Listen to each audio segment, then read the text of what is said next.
ദൈവത്തിൻ്റെ ഒരു കരം എന്ന് പറയുന്നത് ഒരു എന്തോ ആന്ത്രഫോമോർഫിക് വെയിൽ എന്തോ പറയുന്നതേ ഉള്ളൂ. ദൈവത്തിനെ എന്തോ മനുഷ്യൻ്റെ രൂപത്തിൽ സാദൃശീകരിക്കുക, an extension of arm. Okay, റൂഹ എന്ന് പറയും. പക്ഷേ ഇവിടെ വരുമ്പോൾ റൂഹ അടുത്ത വേർഡ് എലോഹിമുണ്ട്. അപ്പം ദൈവത്തിൻ്റെ ആത്മാവ്. ഓക്കെ, നമ്മൾ അതിന് മുമ്പ് കണ്ടു ഫേസ് ആൽഫനെ കണ്ടു, ദൈവത്തിൻ്റെ പ്രസൻസ്. ഓക്കെ, അപ്പം റൂഹ ഹക്കൊദേശ് നമ്മൾ കേൾക്കുന്നത് ദൈവത്തിൻ്റെ ഇതാണ്. അത് മോഡേൺ ഇംഗ്ലീഷിൽ അത് ഒരു ടീം സ്പിരിറ്റ്, ഒരു സ്പിരിറ്റ് അല്ലാത്ത പറഞ്ഞു. പിന്നെ ബിബ്ലിക്കൽ ഇതിൻ്റെ അകത്ത് ഏത് വേർഡ് അതിൻ്റെ കൂടെ വരുമ്പോൾ ഇത് പറഞ്ഞു. പക്ഷേ ന്യൂ ടെസ്റ്റ്മെൻറ്റിൽ വരുമ്പോൾ it's a holy spirit. Okay, അത് കഴിഞ്ഞ് അടുത്ത വരുന്നത് എലോഹീം. നമ്മൾ എലോഹീം ഓൾറെഡി നമ്മൾ ലാസ്റ്റ് ഇതിൻ്റെ അകത്ത് പഠിച്ച യൂണിവേഴ്സൽ ദൈവം. ഇപ്പം പലർക്കും തെറ്റിദ്ധരിക്കണം, അത് 2 ദൈവമുണ്ട്, യൂണിവേഴ്സൽ ദൈവം. യൂണിവേഴ്സൽ പണ്ട് ഉണ്ടായിരുന്ന യൂണിവേഴ്സൽ ദൈവം അത് പല ബ്രോഡ് വേയിൽ പോയി. പക്ഷെ അന്ന് മനുഷ്യരാരും ദൈവത്തെ, മനുഷ്യൻ്റെ ഈവിൾനെസ് കൊണ്ട് ദൈവത്തെ അറിയാൻ ആഗ്രഹിക്കുകയോ ഒന്നും ചെയ്തില്ല. അപ്പം അവിടെ വെച്ചാൽ അബ്രഹാമിനെ ദൈവം തിരഞ്ഞെടുത്തു. മനസ്സിലായി? അത് കഴിഞ്ഞ് അബ്രഹാമിൻ്റെ സന്തതി ഭൂമിയെ കീഴടക്കും. മനസ്സിലായോ എന്ന് പറയുന്ന പോലുള്ള ആ ഒരു, പിന്നെ അവിടെ ഒരു കവനൻ്റ് കൊടുക്കും. കവനൻ്റ് കൊടുക്കുമ്പം ആ പേര് ഞാനാവുന്നത് ഞാനാണ്. മനസ്സിലായി? YHWH ആയി മാറി. മനസ്സിലായി? അപ്പം അതിന് മുമ്പ് വരെ എലോഹീം എന്നറിയപ്പെട്ടു. പിന്നെ അബ്രാമിൽ കൂടെ അത് ഞാനാവുന്നു എന്നുള്ളൊരു എൽഷദായി ആയി വന്നു. പിന്നെ മോശയിൽ കൂടെ അത് ഞാനോ. മനസ്സിലായല്ലോ? അപ്പം അങ്ങനെ വന്നുള്ളൂ. അതിന് മുമ്പേ ഒരു യൂണിവേഴ്സൽ, പിന്നെ അത് ഈ ഒരു കോൺ ഷേപ്പ് വെയിൽ പോകുന്നു. മനസ്സിലായോ? അപ്പോൾ അത് ഇവിടെ എലോഹീം നമ്മളത് ഓൾറെഡി അത് ലാസ്റ്റ് ഭാഗം പറഞ്ഞു, ഇപ്പോഴും പറഞ്ഞു.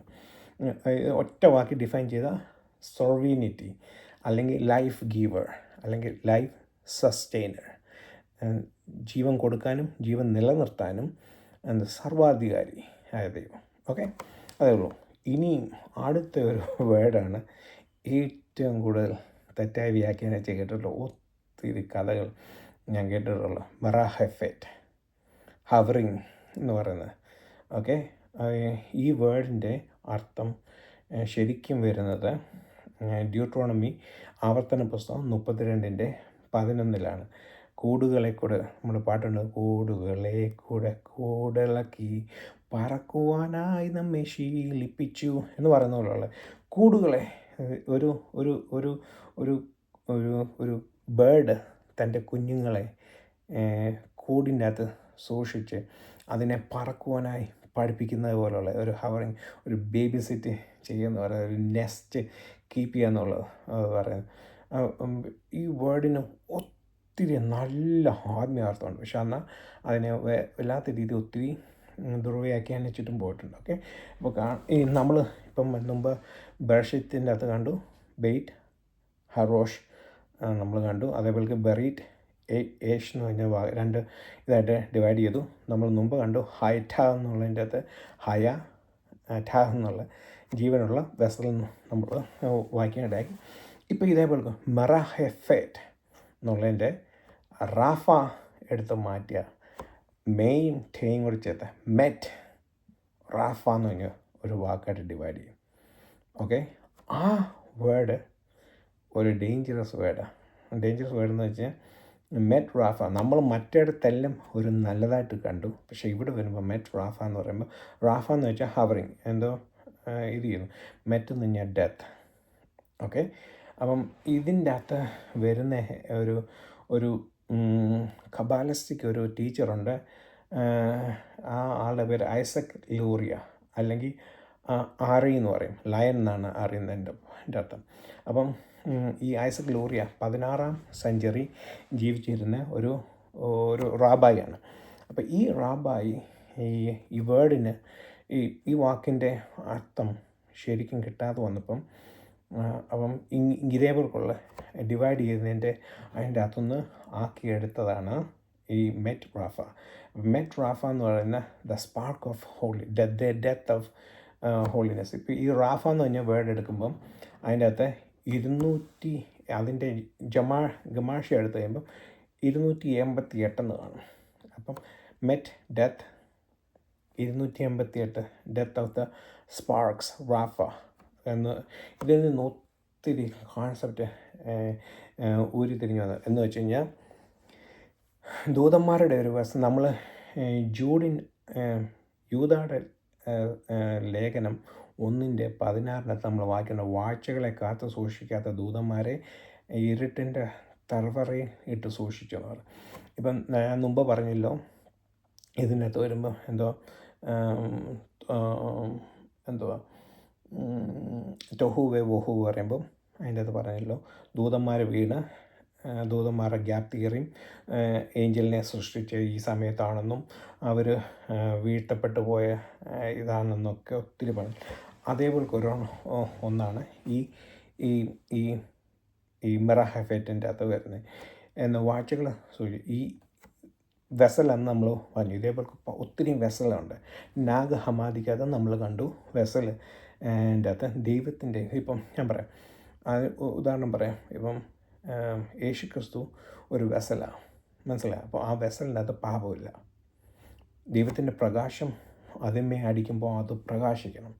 ഇപ്പം നാഗ് ഹമാദിക്കകത്തും കണ്ടു സോഫിയ വിസ്ഡം ഒരു ദൈവത്തെ സമ്മതമില്ലാതെ ക്രിയേറ്റ് ചെയ്തപ്പം അത് ഈവിളായിപ്പോയി.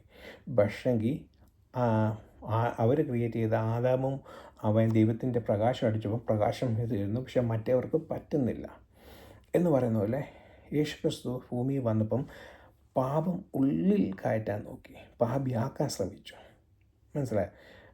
പക്ഷെങ്കിൽ ആ വെസൽ ആ കാത്തു സൂക്ഷിച്ചതുകൊണ്ട് വെസൽ പൊട്ടിയില്ല. അതേപോലെ ഇതിൻ്റെ അകത്ത് സംഹാവ് ഈവിൾ വന്നു ഈ വെസലിനകത്ത്. അപ്പോൾ ദൈവത്തിൻ്റെ പ്രകാശം അടിച്ചപ്പോൾ അത് പൊട്ടി.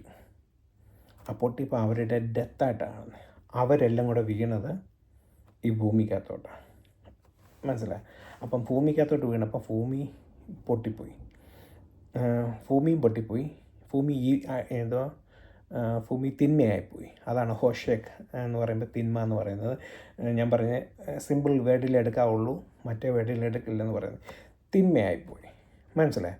അപ്പം ഈ തിന്മയായിപ്പോയ ഭൂമിയെ നന്നാക്കി എടുക്കുക എന്നുള്ളതാണ് നമ്മുടെ ലക്ഷ്യമെന്നാണ് ഈ കബാലിസ്റ്റിക് ആൾക്കാർ വന്നത്. അതിനുവേണ്ടി നമ്മൾ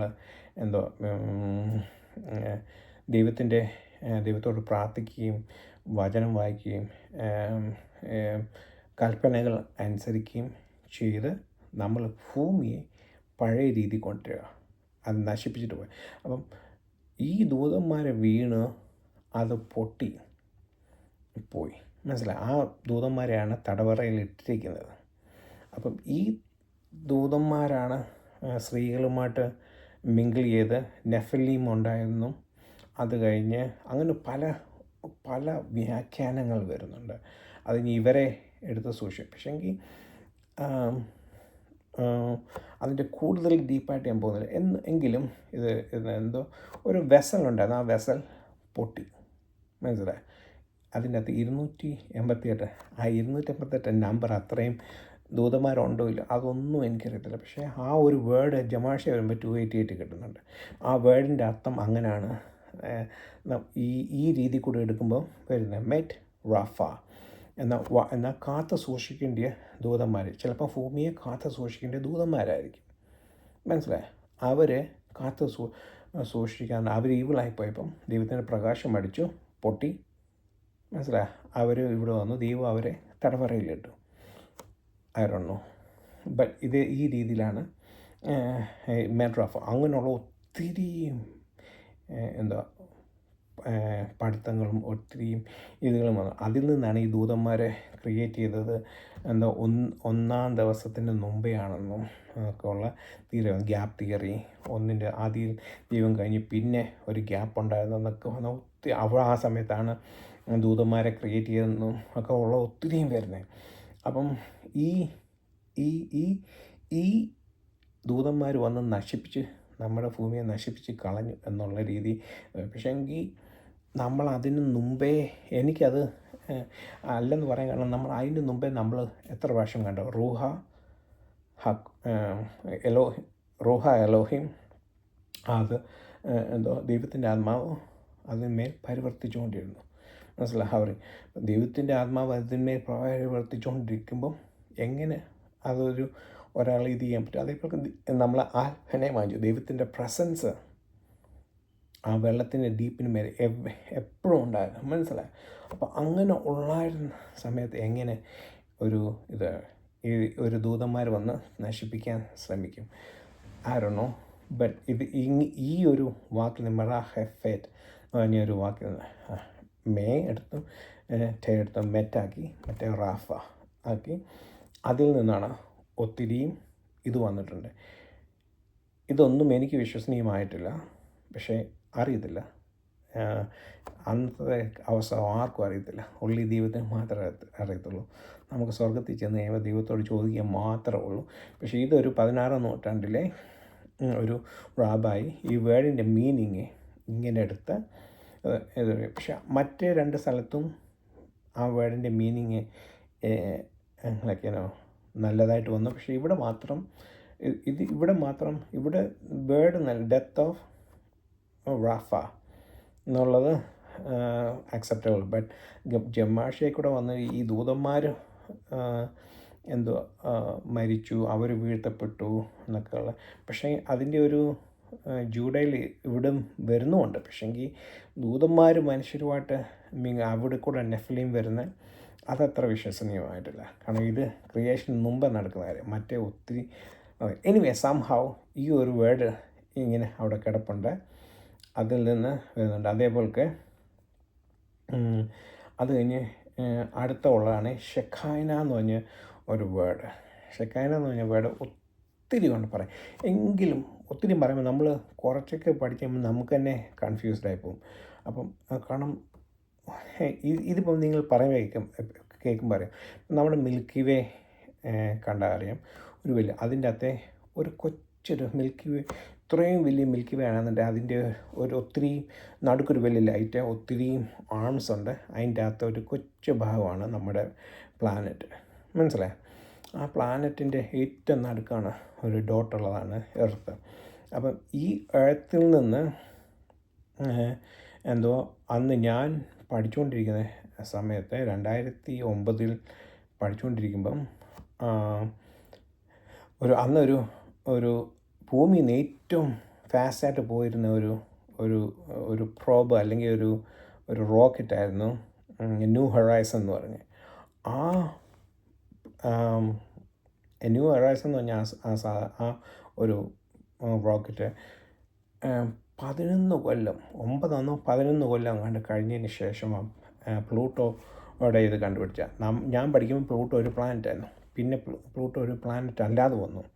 അപ്പം ഈ പ്ലൂട്ടോ എന്ന് പറഞ്ഞ പ്ലാനറ്റ് ഉണ്ടോ ഇല്ലയോ എന്ന് കണ്ടുപിടിക്കാൻ വേണ്ടി പോയതാണ്.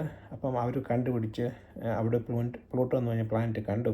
പക്ഷേ അതൊരു പ്ലാനറ്റാണെന്ന് പറയാൻ പറ്റത്തില്ല. കാരണം അതിങ്ങനെ എക്സ്പാൻഡ് ചെയ്യുകയും പൊട്ടുകയും എക്സ്പാൻഡ് ചെയ്യും, പിന്നെ അതൊന്നിച്ച് കൂടി വരും.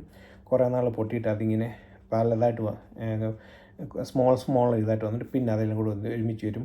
പഴയ സൈസ് ആയിരിക്കത്തില്ല പിന്നെ വരുന്നതിൻ്റെ സൈസ്. ചിലപ്പം പഴയ സ്മോൾ ആയിരിക്കും, പിന്നെ അത് വലുതാവും. അപ്പോൾ അവർക്ക് തന്നെ ഒരു കൺഫ്യൂഷനായി, ഇതൊരു പ്ലാനറ്റ് ആണോ എന്നുള്ള രീതി. അപ്പോൾ അന്ന് ലോകത്തിലേക്ക് ഏറ്റവും വലിയ ഫാസ്റ്റായിട്ട് ഈ ഭൂമിയിൽ നിന്ന് പുറപ്പെടുന്നത് 2009 സമയത്ത്. നിങ്ങളത് വിക്കിപീഡിയയിൽ പോയി നോക്കിയാൽ മതി. ന്യൂ ഹൊറൈസൺ എന്ന് പറഞ്ഞ് അതൊന്ന് അടിച്ച് നോക്കിയാൽ ശരിക്കും അറിയാം. എത്ര കൊല്ലം, എനിക്കൊന്ന് 11 കൊല്ലമാണെന്ന് തോന്നുന്നു അത് ട്രാവൽ ചെയ്ത് അപ്പോൾ ഭൂമിയിൽ നിന്ന് 11 കൊല്ലം ട്രാവൽ ചെയ്തിട്ടാണ്. അപ്പോൾ എത്രമാത്രം ഡിസ്റ്റൻസ് ഉണ്ടെന്ന് ഓർത്ത് നോക്കിക്കേ നമ്മുടെ ഇത്. അതും ഈ മിൽക്കി വേയുടെ ഒരു സ്മോൾ ഭാഗമാണ്. മനസ്സിലായോ? അപ്പം അങ്ങനെ വരുമ്പം ഇപ്പം നമ്മൾ